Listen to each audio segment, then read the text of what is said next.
வணக்கங்க. வணக்கம். வணக்கம் சார். உட்காருங்க. சரி சரி ஏய் வணக்கம் சொல்லு. வணக்கம் சார். வணக்கம்மா வணக்கங்க. வணக்கம்மா வணக்கம் கருணா உட்காரு கருணா வணக்கம் வச்சது போது கைக்கு போடு ஒழுங்கா போட்டு உட்காரு அந்த வெத்தல் பாக்கெடு. இந்தாங்க.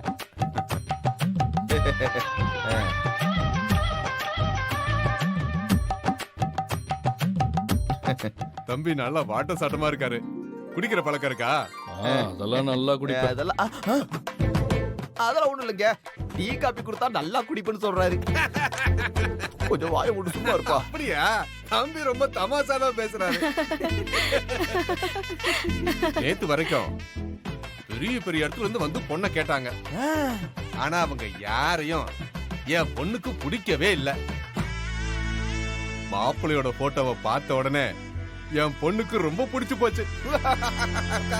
அப்படியே அந்த போட்டோவை நெஞ்சோட அணைச்சுக்கிட்டா.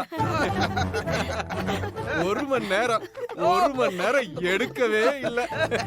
அப்பவே நான் முடிவு பண்ணிட்டேன், இந்த இடம் தான் சரியான இடம்னு. யோ, உனக்கு ரெண்டாவது கல்யாணம் பண்றதுக்காக என்ன கூட்டு வந்திருக்கியா? ரெண்டாவது கல்யாணமா?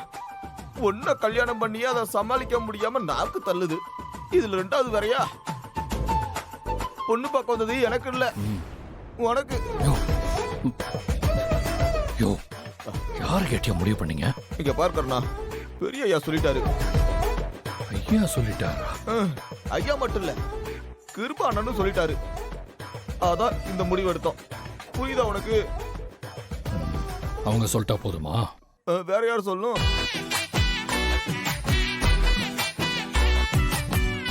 வேற யாரு சொல்லணும்? சரி, மாப்பிள்ளை தம்பி என்ன சொல்றாரு? அது ஒண்ணும் இல்லைங்க. பொண்ணு என்ன பண்றாங்க அவங்களுடைய விவரத்தை பத்தி கேக்குறாரு தம்பி. ஓ, என் பொண்ணோட பேரு பிரியா. பேருக்கு ஏத்த மாதிரியே எல்லாரோடய அவ ரொம்ப பிரியமா இருப்பா. மத்தவங்களும் அவ மேல பிரியமா இருப்பாங்க. என் பொண்ண பார்த்த உடனே எல்லாருக்கும் பிடிச்சு போகும். ஆரம்பத்துல நான் வெத்தலை கடை வச்சிருந்தேன், வியாபாரமே இல்ல. பிரியா பீடா கடைன்னு வச்சேன், பிச்சுக்கிட்டு போகுது. யோ, இவங்க வீடா கதையெல்லாம் ரொம்ப முக்கியமா? கர்ணா, அவரு வியாபாரத்தை சொல்றாரு, விட்டு கர்ணா. சும்மாவா எங்க அக்கா கைராசியா நாளாச்சு. அப்பா ஆரம்பிச்சது பத்தாவது அவனும் ஆரம்பிச்சிட்டான். பேசாம இருக்க சொல்லு, வாய திறந்தா அடிச்சு கண்ணாடி பிடிங்கிட்டு போயிடுவேன்.